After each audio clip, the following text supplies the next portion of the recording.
Life is change, and you can be prepared. This is Sudden Money Insights, hosted by Susan K. Bradley. Financial advisors work with clients in transition every day. But what can you offer that other advisors can't?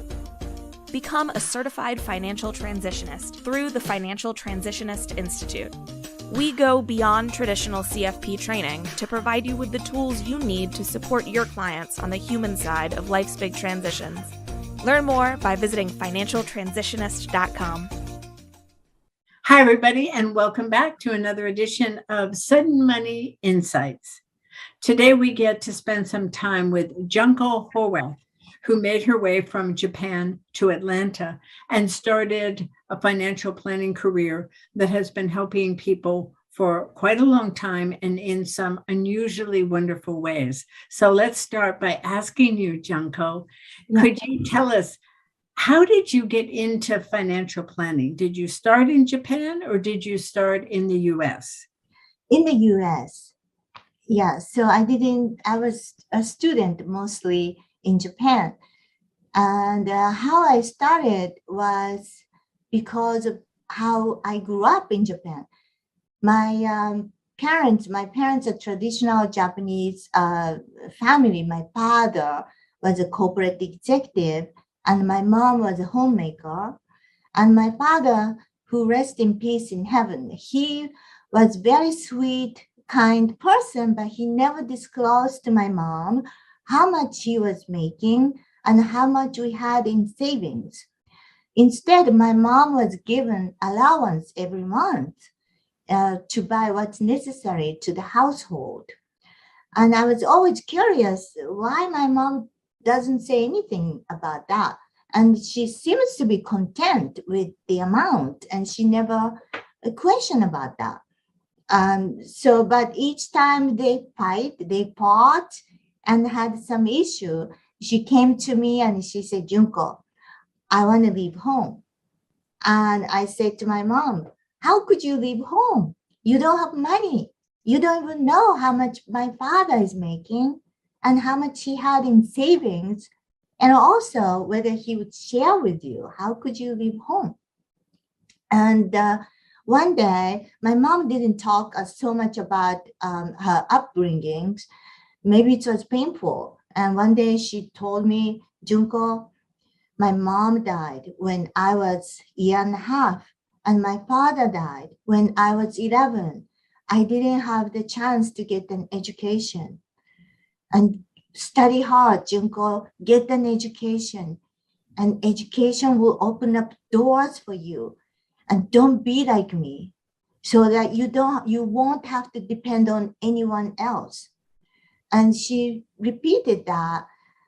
So after a while, it ingrained to me, and I took it to heart and decided I'll come to this country and be a financially independent woman. It was more difficult, I think, in Japan. So I thought I want to come to this country. And fast forward, I like to deal with money, but I like to, help people with personal money. So I became a financial planner, and I was shocked because I originally thought my mother's situation was because of my heritage, because of her heritage, the culture. And then when I quickly learned, even women here who are well educated, they don't have the confidence in their own finances because they tend to let their spouses make the big financial decisions. So when I learned that, I was really shocked. And I thought, I really want to change it. And they should be educated. They should have a confidence they need to either manage or co-manage of their own finances. So, so that's how I didn't think so much about when I became a financial planner. I just wanted to deal with people and the money. But the more I learned about here, the women are not handling it. Like my mom, I really wanted to change it and help them. That's a pretty strong story. And so you become a financial planner, but you seem to have an interest in the humanness or the personal side of financial planning. Yeah. So I got the CFP, which is our industry standard. It's a certified financial planner, but I wasn't content with that because just because I'm a certified financial planner or somebody else is a certified financial planner, that doesn't mean we are really equipped to help people, especially in a transition in life, emotionally. And I learned that people make rather emotional decisions. And Susan, since as our institution did the research, over 70% of the time, people make emotional decisions, even for finances, not the logical decisions. And that tends to happen a lot with women too. And that's a problem. But they do it because they're in a financial transition, life transition. They're terrified of what's happening in their lives now, and their brain is foggy, and they can't think clearly. So they don't have a directions. They feel like they're in a tunnel. Then they make emotional decisions. That's not very good. That may not be a very good financial decision. So I learned about your organization. I thought this is a way to go, really to help clients, because I would be better advisor to really understand their emotional side. Because if somebody is clogged up with emotions, they really cannot make a decision or the good decision. So this process and the training really helps not only my client, but also me as advisor to become better advisor. Yeah, it is. It goes both ways for sure. Now, you said at the beginning of that beautiful explanation, you were talking about women. But I think if I understand your practice, you work with not just single women in transition, but you work with married women, married couples, probably single men as well. What do you find to be the difference between any gender, man or woman, single or not, when they're going through transitions that like divorce or retirement or widowhood and that, and someone who's not going through that, someone who's just saving money for the future? What's the difference that you see in transition clients? Transition client. So transition client and first of all, status quo client, they don't know what's next, right? So it's at the end, it's kind of the same way, because the transition client, many times they didn't know that transition will happen, right? True. So if somebody is a status quo client, if they plan with us for their future and they are well prepared for if what happens if this happens, and if you lost a job, or you became a disabled, or your spouse died. So we prepare for that. But transitioning clients, they tend to come to us after some life events happened. For example, like divorce happened, it's already happened. Then they come with the money they got. And so that's a problem, because they didn't plan for divorce and they just got divorced. And then inheritance, some people received the inheritance a few years ago, and then they changed the account to like joint account instead of keeping in their name. And now they have an issue the spouse tends to go into the account and taking her inheritance. Then the client has an issue, so they come. But once it's commingled in a joint account, you can't change it, right? So people in the transition tend to react and come after the fact something happened. And many times sometimes it's irreversible, or it's not the big picture. So, the status quo client who work with advisors, they tend to have a plan in place. So that I see a big difference. And it's less emotional, as I said before, if you are status quo client, because they know their situation by working with, somebody like us, but, the client with financial transition and just come to us, they are in the chaos.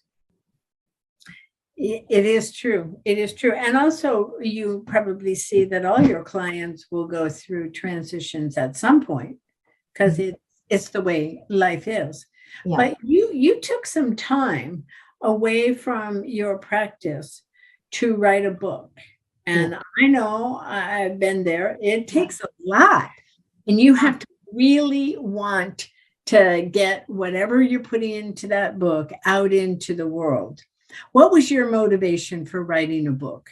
Yeah, my motivation was that when I had all the people coming in after the fact, the transition happens and not the very good picture. One day I thought, if I'm consulting one by one and so many people come, I thought nationally, how many people are suffering and how many people made a bad decision first, then they react. So that if there anywhere that I can do to help people before that life transition happens and make a mistake. So I basically had a desire to help them avoid that kind of situation before the transition happens. Then I thought, what's the best way? How could I help them? Then I started to think that why don't I interview the people who actually went through the transitions and made a mistake, such as in the divorce cases and inheritance, retirement, and becoming a widow and selling their business.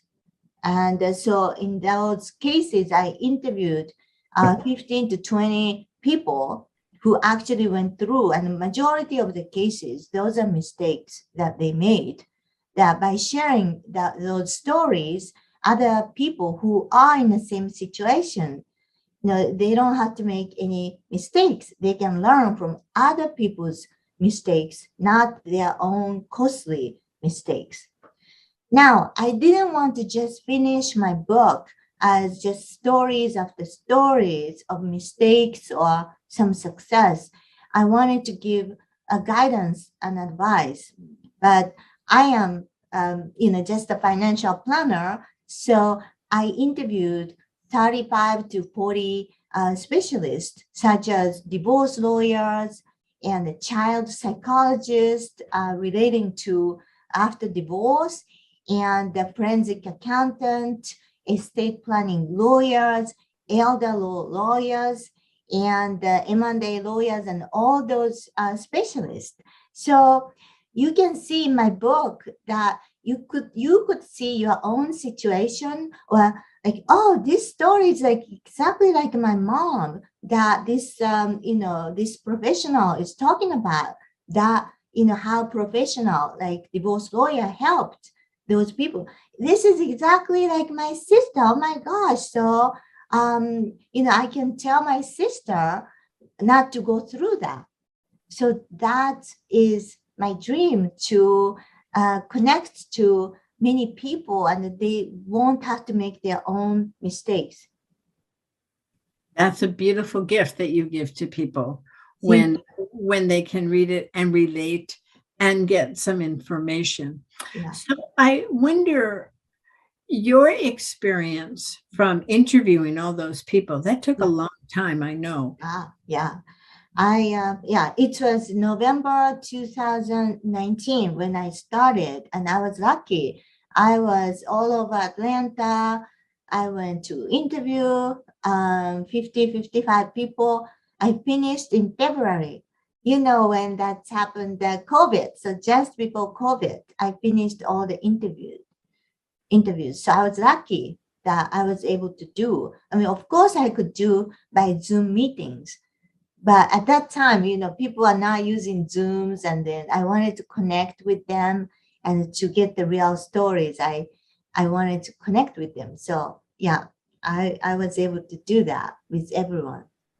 I'm surprised you did it so quickly because that's a really big effort. And I know you run a very busy practice. Yeah, it was a work. Yeah. Yeah. You have to really want to do this. This was not a whim. So tell me a little bit about your clients and tell me how long. Mhm. This is always a tricky question. Yeah. How long does it take people to recover from a tough transition like widowhood or divorce? How long Yeah. do you think people take? Well, it really depends on the person, and I help them go through the 4 stages of transitions, as our organization said. It's starting from the anticipation of some change is happening, it's gonna come, and at that time the client doesn't know what's gonna happen, but something may not be the same as before, and then ending. So and then after ending does not necessarily mean that financial transition happened. And that's the ending stage. Next stage is passage. And usually in a passage stage, some people stay in a passage for a long time. And especially if somebody becomes widow suddenly, and then the person is is a senior, is a little older, was married for 40, 50 years with a spouse, and then in a passage stage they lose their own identity, so they have to figure out who they are first, and then going to new normal stage. So those 4 stages of transition, I walk them through. And some people stay in a passage for 5, 10 years and never recover, and then they pass away.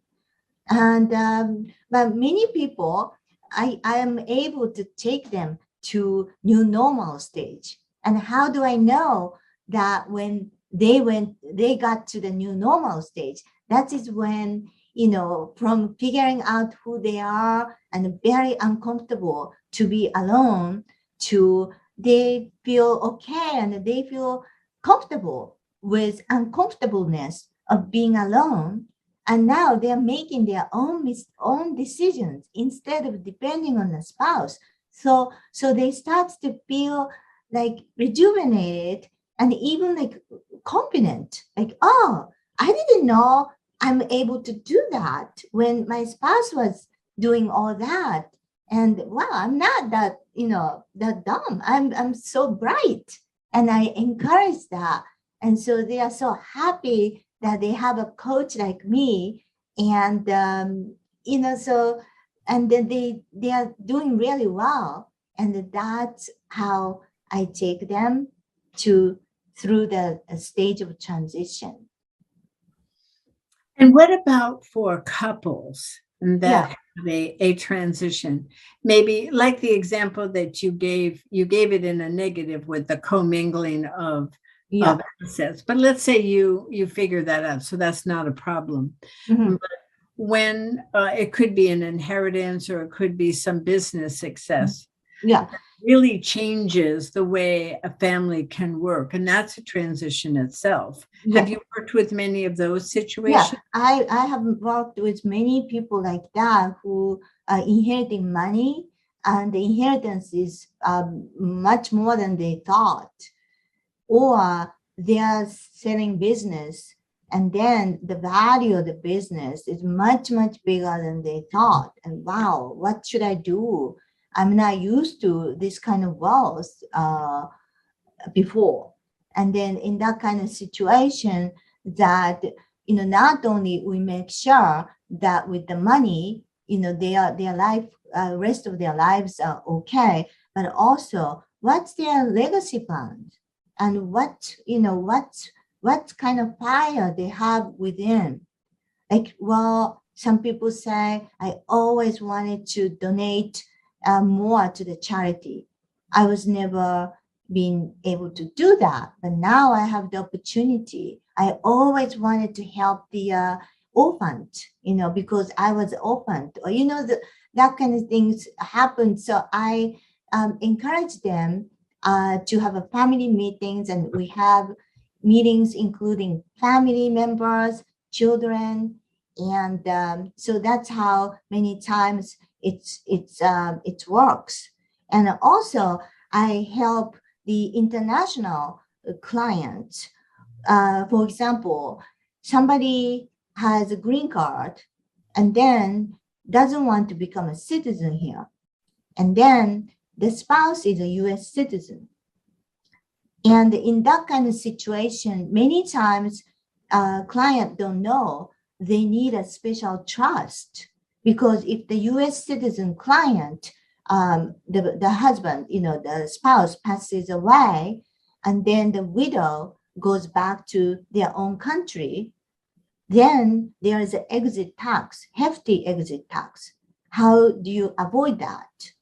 And also during the lifetime, if the U.S. citizen spouse wants to give the money to the non-U.S. citizen spouse, your amount is limited per year. It's not unlimited like a citizen to citizen transfer. So those people come to me, and we work with those people as well. So yeah.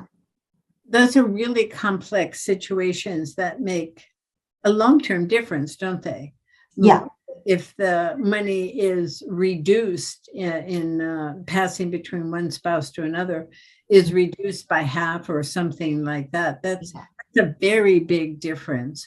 So, and that makes a difference on the human side. And I guess that's a really good example that we could kind of end with, because that's a human choice, right? Someone says, I don't want to be a US citizen. Mm-hmm. And maybe someone says, oh, there are taxes, and they don't really spend time to think about it. But when it happens, it really changes the options they have in life, the security that they have in life. So with the training that you have, you're the technical, you know how to set up the trust. Yeah. You also know how to work with them on this very personal decision and the consequences that they might want to avoid. You know how to explain that to them, not just in dollars. Yeah, exactly. So, and sometimes those non-financial issues are bigger, more than financials. Yes. Like many times, our clients are very successful. They don't have time, or they don't think about it. And, sometimes it happens like clients say, okay, if I die, I'll give 90% to my current spouse, the second marriage spouse, and then 10% to go to my daughter. Then they don't have kids amongst themselves, they don't have kids between them. Then I ask questions. So, okay, then if 10% goes to your daughter, 90% goes to your spouse, and then you don't have any kids, your wife doesn't have kids. So all the money, if your spouse died, it goes to her nephew. Is that okay with you? Your kids get only 10%. Her nephew may get 90%. How do you feel about it? So then the client the first time think, wait a second, you're right. I didn't think about that. So yeah, the training that I've gone through with the financial Transitionist Institute, it really helps me to think from the human side and look at from the balcony and then work with client, not just the financials. Yeah. Yeah. It's beautiful work you do. You really make a difference in not just in your clients' lives, but in all the people that they touch. Yeah, thank you, Susan. Their family, their co-workers, all of that. So I want to thank you for the great work that you do, Junko, and for taking time to be with me today. Thank you, Susan. Yeah.